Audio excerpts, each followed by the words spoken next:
Hey, Patreon contributors, thanks for joining us for spoiler talk for the book We Sold Our Souls by Grady Hendrix. We couldn't talk very much about the plot of the book in a regular review, so I feel like this is going to be where the meat of the conversation happens. So thanks for joining us, and hopefully we get into some good stuff. We just finished up with our regular review, talking a little bit about the modern day selling your soul through signing end user license agreements and stuff like that. I want to start with good stuff. Uh-oh. I really do. I don't know how many horror books I've read over the course of my life. I have never been more uncomfortable from a horror standpoint. I've read some really cringy stuff where I'm like, oh, I hope they don't go there. I hope they don't go there. But I actually felt probably the closest thing I did to genuine terror in reading the scene where Chris is escaping from the crazy brainwashing spa. Yeah. So obviously, if you're listening, you have in the well. Yep. Her band, one of her bandmates who did sell his soul along with Terry, is not in the band, but has been taken care of very well, and he helps Terry out from time to time.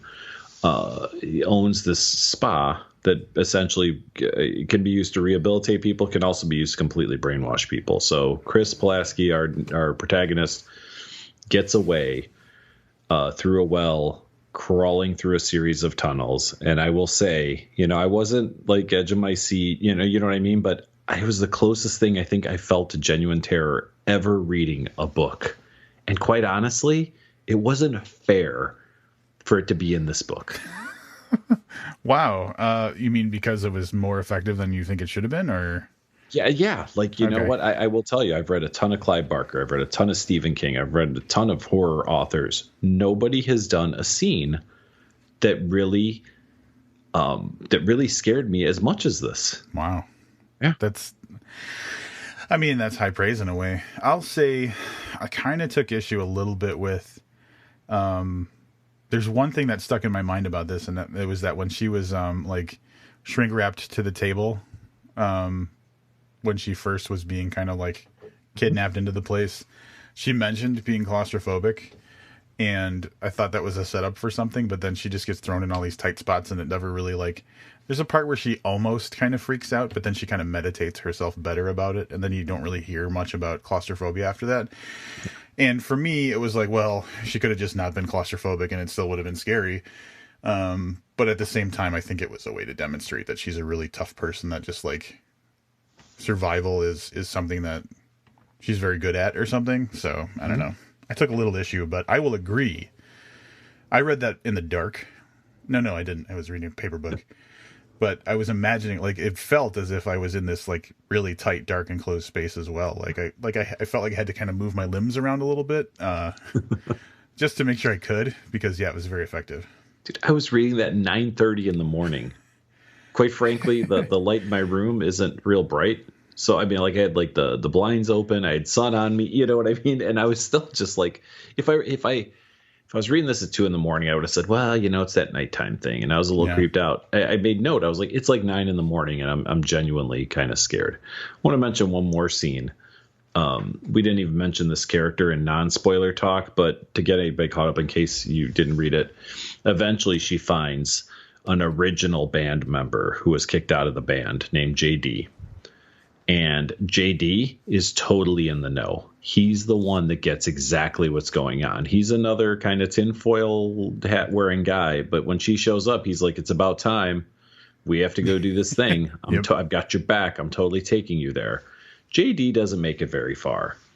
Yeah. And that scene was, and again, and Rob will know, like I have a very high tolerance for this kind of stuff, was one of the most disgusting scenes I've ever read.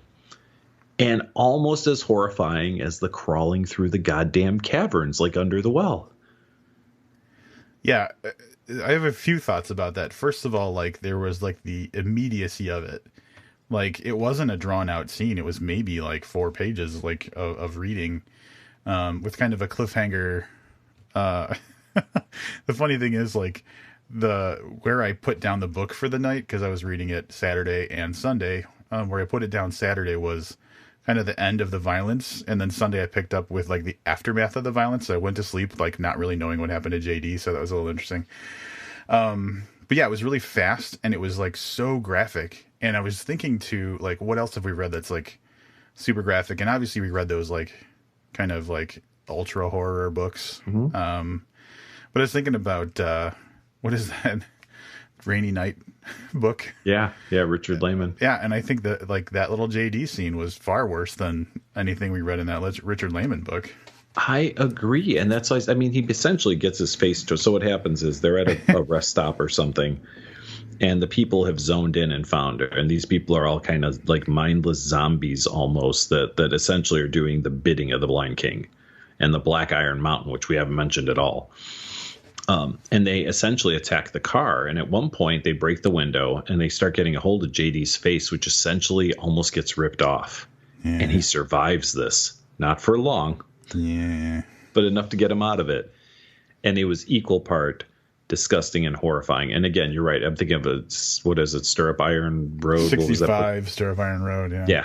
Like that was super disgusting. That's fine. But I kind of like, I could have eaten lunch during that. You know what I mean? This was genuinely terrifying to me. Yeah. So Grady does something here that's really spectacular for somebody who's read, it's not like all I read is horror. I haven't read thousands of horror books, but you know what? I'm sure I've got 100 under my belt, if not more.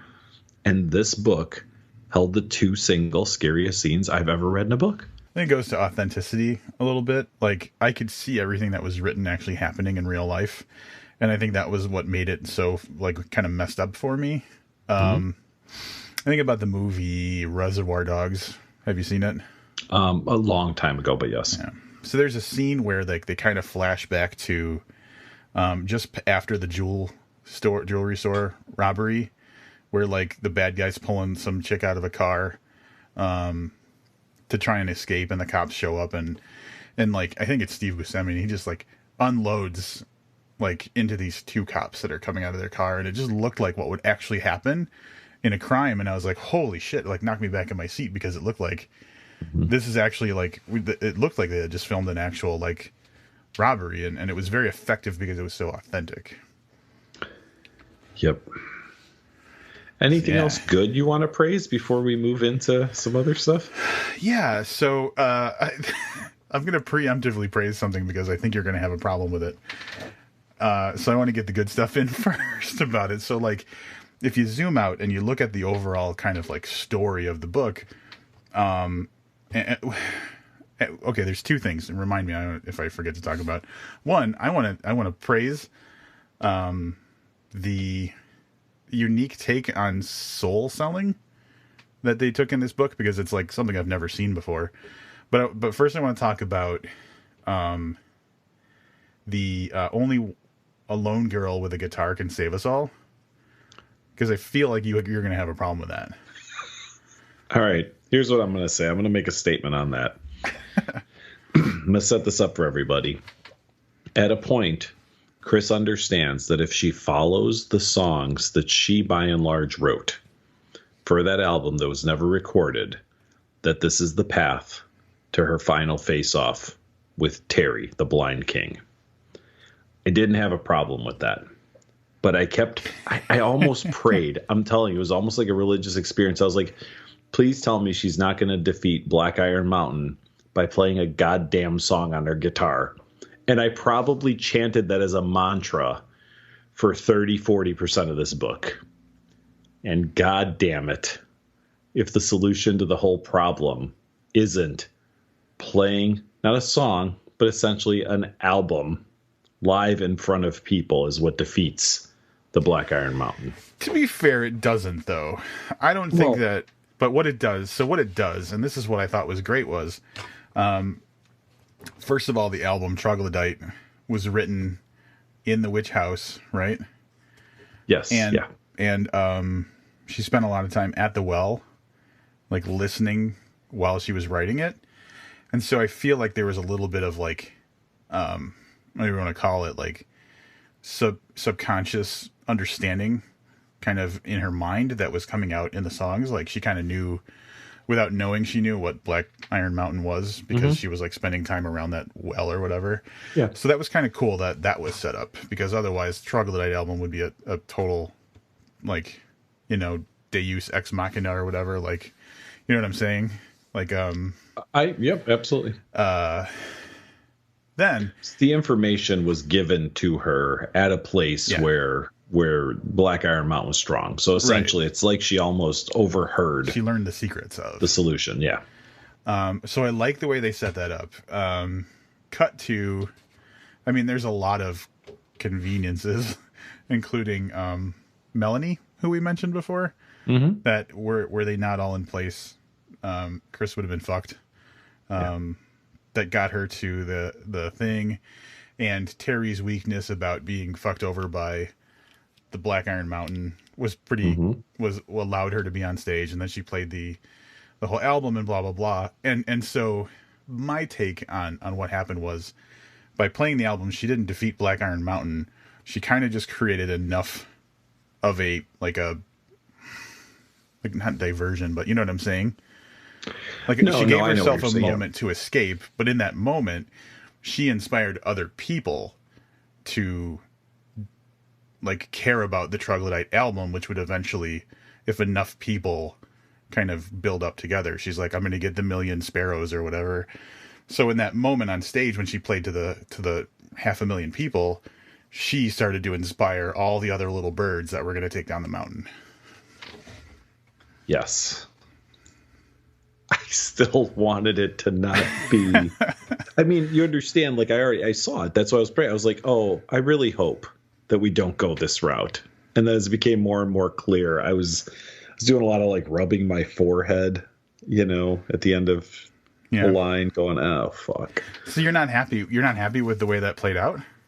No, I'm not. But it's earned. It's earned. If I had it my way. Yeah, that's what I want to hear. She probably would have. So, all right. So I like what you said and from the book. I like that Terry, you know, it sold his soul, but then started to, like every classic sell your soul story, to understand that he made a mistake. Yep. Right. And started to regret his decision. But he's in so deep. What else is he going to do? Right. And that's probably the moral of every sell your soul story. Mm-hmm. I would have liked to have seen her just put him down. Like, okay, broken guitar, like guitar neck. Is that what that's called? That right? Yeah, right through his chest or something. You know, you wanted to see cutting off murder. Well, yeah, like cutting off his ability to deliver the final songs that were going to allow Black Iron Mountain to take over the souls of everybody and that 500,000 people in the audience at the festival, or something along those lines. I guess, yeah, I could see that. One thing I did like, and this was set up pretty well, and I didn't see this coming. Bobby the sound chick. Yeah, the little bootlegger. Yeah, she's so she was the sound lady for some of their shows while they were out on tour. And it was really weird because it's mentioned, and it's almost like a little throwaway, how they're not sure how she got from one location to another before them. Yep. And then she happens to be at the final concert, at the Coffin concert where Chris plays the Troglodyte album. Yep. I thought that was a super nice touch. It was very good. Yeah. Subtle though. Subtle. Like if you weren't paying attention, you would have missed it. Yep. And in another weird kind of like appearance thing, how the busker, like homeless chick with the guitar, showed up again at the end of the book. Yep. Still with a puppy. Like, I feel like there was enough time where it wouldn't have been a puppy anymore. So I was a little confused about that. But, like, I thought maybe there was some mystical thing about that little busker woman or whatever. You know, that's a good point. I didn't think about that because Bobby in that way was kind of almost like a supernatural force. Yeah. Like I would not have been surprised for there to be a reveal. And I didn't think about the homeless girl. But if now that you say it, the homeless girl and Bobby both happen to be some like kind of low key opposition. Yeah. Like a counter force to Black Iron Mountain. Yeah. Yep. Yeah. Just kind of like in place to push things in the right direction or whatever. We'll have to talk to Grady Hendrix and see if that's the case. I do want to say that the whole like selling your soul setup was different this time in a way that I thought was interesting, because usually it's like you meet the devil at the crossroads at midnight or whatever, and you sign over your soul and now you can play the guitar, right? That's kind of, now you're a white boy that can play the blues, basically is what it is. Yeah.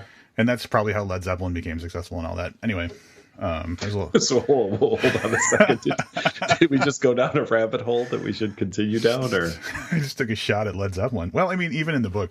So basically, like, all of white music from, like, the 60s, well, probably all of white music, but, like, specifically, like, when classic rock was booming and stuff like that.